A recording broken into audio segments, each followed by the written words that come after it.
Selamat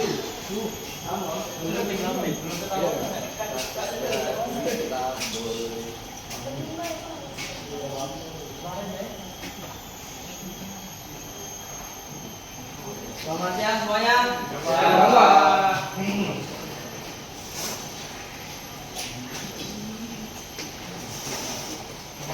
Oke, sebelum Bapak mulai belajar pada hari ini, alangkah baiknya kita berdoa untuk agama dan percaya masing agar belajar pada hari ini bisa berjalan sesuai dengan keinginan kita. Berdoa mulai. Doa selesai. Oke, tolong yang depan itu, yang belakang isi yang bagian depan karena masih ada kursi yang kosong, tolong isi. Oke, pada yang cewek itu tolong maju ke depan, isi bagian kosong ya.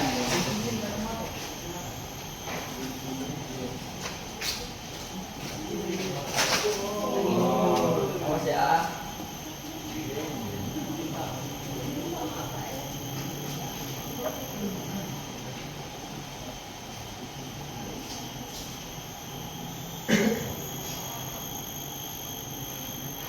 Oke, sebelum mulai pembelajaran, akan Bapak absen terlebih dahulu ya. Marjani, Hadir, Pak. Aldiansa, Hadir, Pak. Indri, Fauzan, Hadir. Iqbal, Hadir, Pak. Ilham, Hadir, Pak. Fatan, Hadir, Dinda, Irfan Birnandi, Pak. Muhammad Nopal, Ahmad Dhani, Hadir, Pak. Ragil, Hadir. Ahmad Anugrah, Hadir. Nabil Fitra, Saya, Pak. dan yang terakhir ini Kamila Nadia. Hadir, Pak. Oke, semuanya hadir ya. Oh ya, silakan. Jangan lama-lama ya. Iya, Pak. Oke, di sini Bapak mengajar kalian di mata pelajaran praktek kerja bangku. Dari mana materi pada hari ini Bapak akan menjelaskan perkakas tangan, fungsi perkakas tangan, dan macam-macam jenis perkakas tangan. Ada pula tujuan belajar pada hari ini. Yang pertama ini kalian dapat mengetahui berbagai jenis perkakas tangan yang ada di praktek kerja bangku. Kemudian yang kedua, kalian harus bisa menjelaskan fungsi dan cara penggunaan perkakas yang benar. Sebelum masuk ke pembelajaran selanjutnya, Bapak akan sedikit bercerita. Kalau kita akan memperbaiki sebuah alat, misal di rumah kalian tuh ada kursi yang rusak, pastinya kalian ingin memperbaikinya. Dan di situ kalian harus yang pertama menyiapkan alat terlebih dahulu. Apabila kalian memilih alat yang salah, di situ kalian akan mendapat yang namanya kerusakan pada benda yang akan kalian gunakan. Contohnya, pada saat kalian ingin memotong baja atau besi, kalian pasti harus menggunakan gergaji besi, bukan gergaji kayu. Betul tidak? Oke. Langsung saja masuk. Oke, di sini Bapak akan sedikit menjelaskan pengertian dari kerja bangku. Jadi kerja bangku ini terdiri dari dua kata, yaitu kerja dan bangku. Yang dimana kerja ini adalah suatu kegiatan dan bangku adalah sebuah tempat. Kalau kita gabungkan kerja bangku, ya ini adalah sebuah kegiatan yang dilakukan di tempat kerja yang bernama bangku. Dan kerja bangku ini ada yang namanya perkakas tangan atau alat bantu kita untuk membuat sebuah proyek atau membuat sebuah benda kerja begitu. Perkakas tangan adalah suatu alat yang untuk membantu kita agar menyelesaikan suatu pekerjaan. Contohnya, ini ragum, kemudian kikir, dan lain-lain. Itu namanya perkakas tangan yang berfungsi untuk membantu kita dalam sebuah pekerjaan. Di sini Bapak ada sedikit pertanyaan untuk kalian. Mesin gerinda itu apakah sebuah termasuk alat perkakas tangan? Termasuk. Oke, benar sekali. Perkakas tangan yang telah Bapak jelaskan tadi berfungsi untuk membantu gitu. Mesin gerinda membantu untuk kita untuk menyelesaikan sebuah pekerjaan, tetapi dia menggunakan tenaga mesin, berbantu tenaga mesin, begitu ya. Oke, di sini sudah paham arti dari kerja bangku? Kemudian perkakas tangan, paham? Oke, kalau sudah paham, selanjutnya di sini ya Bapak akan menjelaskan macam-macam perkakas tangan. Nah, sebelum masuk ke perkakas tangan lebih lanjut, macam-macam perkakas lebih lanjut, Apakah di sini kalian sudah tahu apa itu macam-macam perkataan? Ada yang sudah tahu?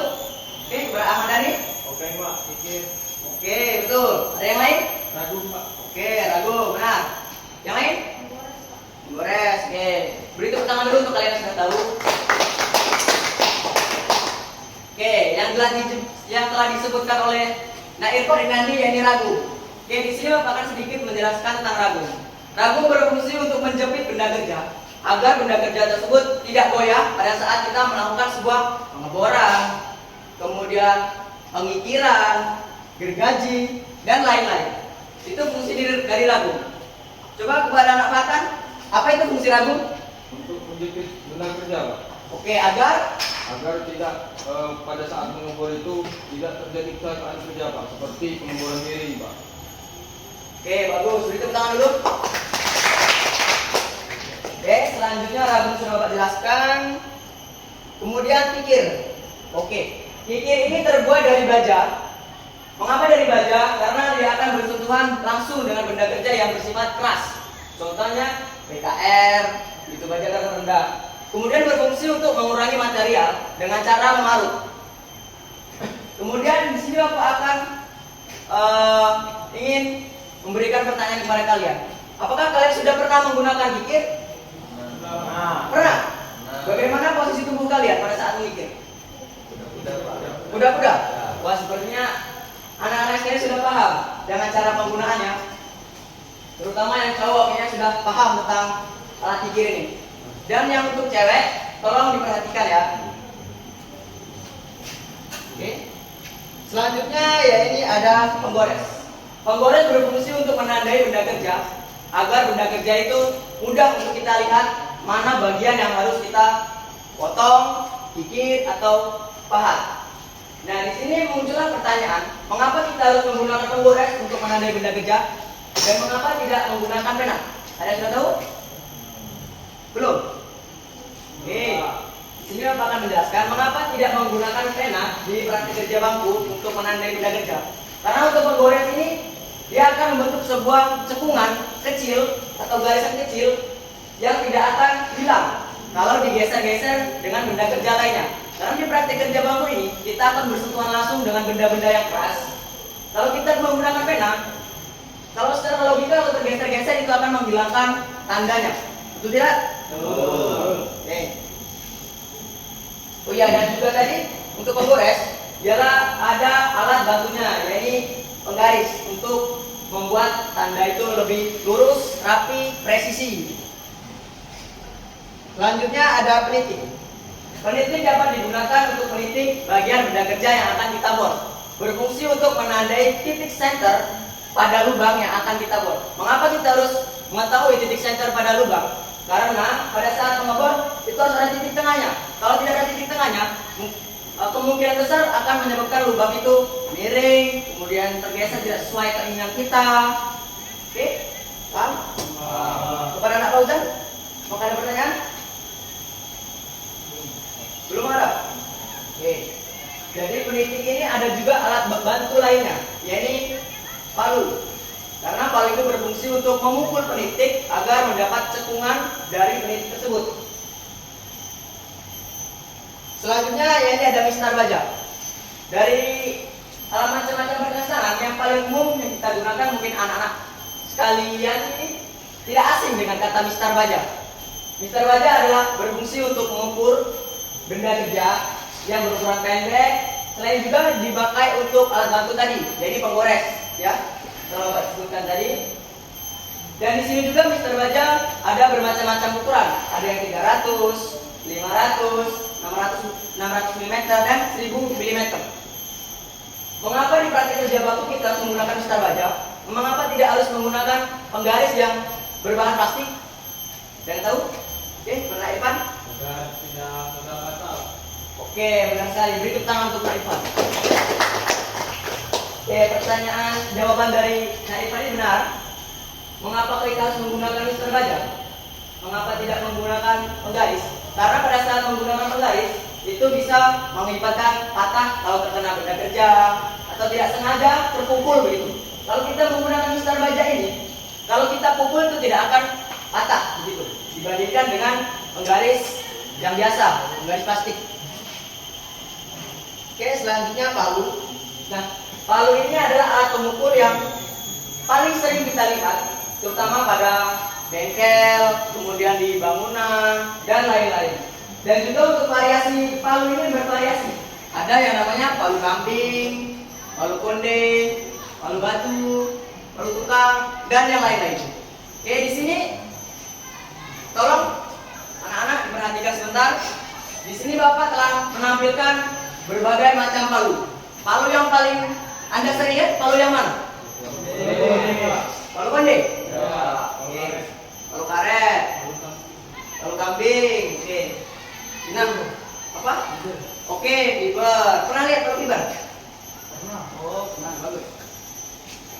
Nah, mengapa kita harus menggunakan sesuai keinginan kita atau sesuai pekerjaan kita pada saat memilih palu ini?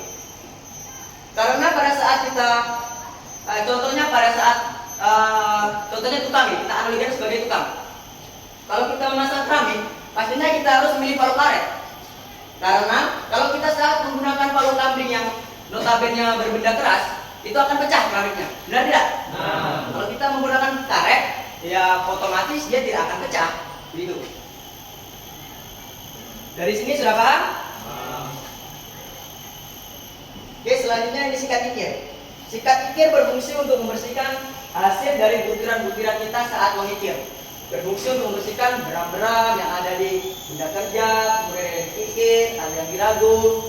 Nah, fungsi dari sikat kikir ini sangat penting karena membersihkan beram-beram juga untuk agar tidak melekat pada kikir. Kalau melekat pada kikir, otomatis kikir itu akan susah untuk kita mengikirnya karena dia akan bertumpu dengan butiran-butiran besi tadi. Selanjutnya yaitu cap huruf. Cap huruf digunakan untuk proses stamping, yaitu memberi nomor atau huruf pada benda kerja sampai membentuk huruf. Dalam proses stamping ini harus ekstra hati-hati karena dilakukan dengan satu kali pukulan saja. Mengapa satu kali pukulan? Karena pada saat kita memukul berlebihan atau berkali-kali, itu akan membuat huruf itu miring, kemudian tidak sesuai kita inginkan, dan juga bisa mengakibatkan benda kerja itu rusak.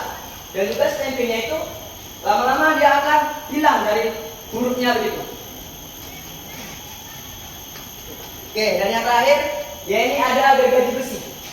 Gergaji besi berfungsi untuk menggergaji, seperti halnya dengan gergaji kayu, berfungsi untuk menggergaji, memotong, tetapi berbeda dengan gergaji kayu. Gergaji kayu digunakan untuk memotong kayu, sedangkan gergaji besi berfungsi untuk memotong besi. Oke, bagus sekali. Nampaknya di sini kalian sudah paham arti dari gergaji ya. Sudah tidak asing dari fungsi gergaji. Nah, untuk Cece apakah pernah menggunakan alat gergaji? Pernah? Potong apa? Apa? Oh, besi. Oke, di sini itulah materi pada hari ini, yaitu macam-macam alat perkakas tangan beserta fungsinya. Kemudian di sini Bapak ada diskusi kelompok, yang dimana kalian harus menyebutkan alat perkakas yang digunakan untuk membuat palu konde tadi beserta fungsinya. Oke, sebentar Bapak akan mengambilkan palu kondenya. Oke, di sini ada media, yakni palu konde, bukan palu kambing. Jadi kalian harus sebutkan alat yang akan kita gunakan untuk membuat palu konde ini beserta fungsinya.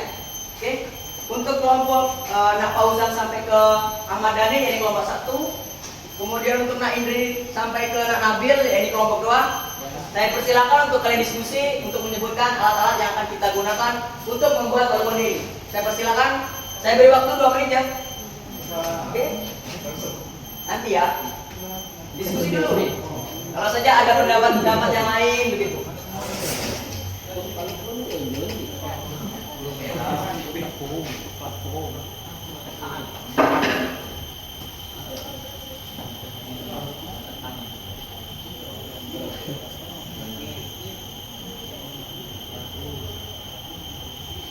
Oke, apakah sudah?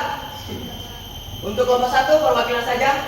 Oke, kepada anak Ahmad Dhani persilakan. Oke Pak, kalau saya ada beberapa alat Pak. Pertama itu lampu Pak. Oke, Yang kedua itu berbagai besi. Ya. Untuk memotong fungsinya. tadi untuk memotong benda kerjanya. Ya, Terus yang terakhir itu pikir Pak. iya. Untuk pikir bulat, untuk pikir. Oke, cuma 3. Ya. Oke, untuk kelompok 2. Oke, kepada anak Ahmad Dhani silakan. Pada gergaji Pak untuk memotong benda kerja. Oke, gaji. Kedua pikir untuk membentuk dan mengikis benda kerja tersebut. Oke, kecil.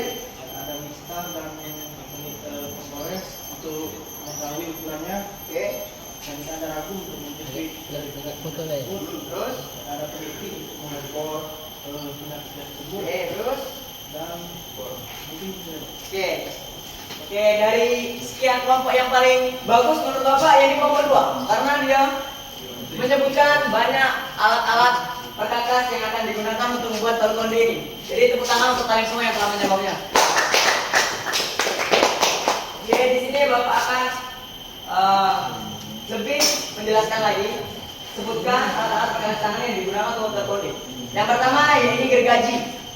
Gergaji besi ya, bukan gergaji kayu. Tolong nak Fatan, jangan bicara sendiri ya. Tolong teman di depan. Sudah habis. Oke, tolong cermati dulu ya. Waktu kita tidak banyak. Oke. Yang pertama ini gergaji berfungsi untuk memotong, kemudian penggores berfungsi untuk menandai benda kerja yang akan kita potong. Kemudian ada penitik, ragum, terus penggaris, penggores, kemudian bor, dan lain-lain. Oke, di sini paham?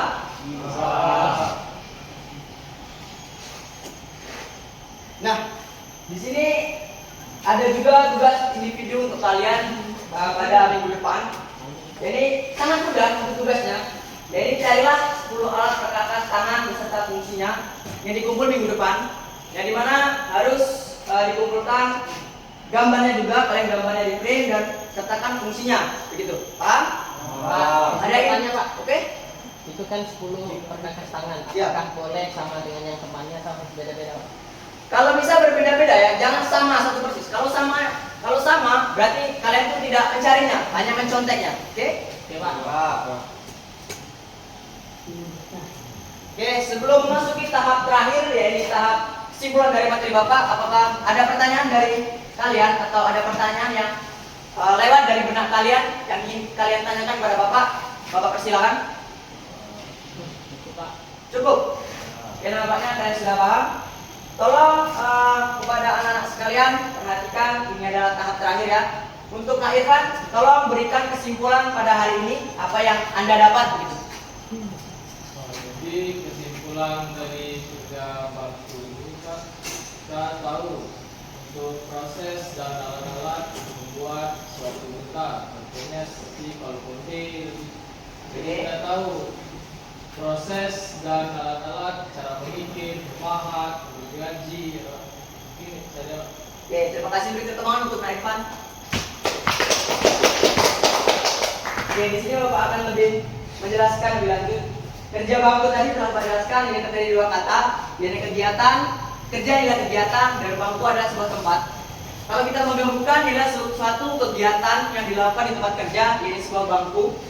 Kemudian juga ada perkakas tangan yang telah Bapak jelaskan tadi, yaitu berfungsi untuk membantu kita dalam menyelesaikan sebuah pekerjaan.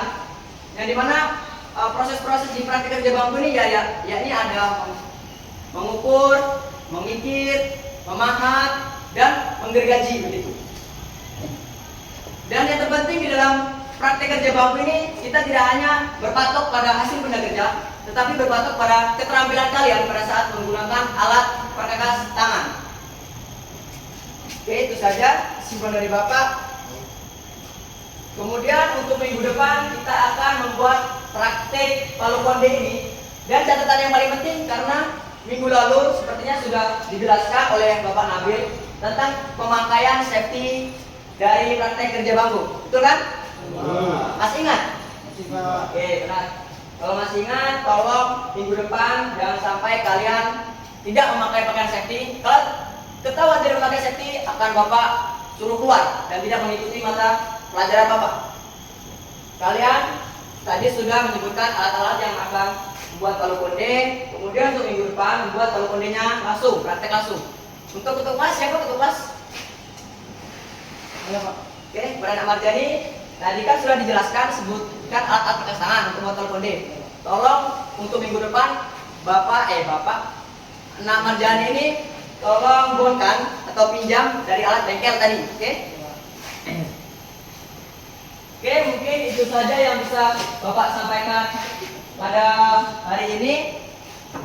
Sebelum mata pelajaran ini habis, Bapak akan melakukan lebih baiknya doa karena agar pembelajaran pada hari ini bermanfaat untuk kita semua. Berdoa mulai. Berdoa selesai. Oke, akhir kata dari Bapak. Wassalamualaikum warahmatullahi wabarakatuh. Waalaikumsalam warahmatullahi wabarakatuh.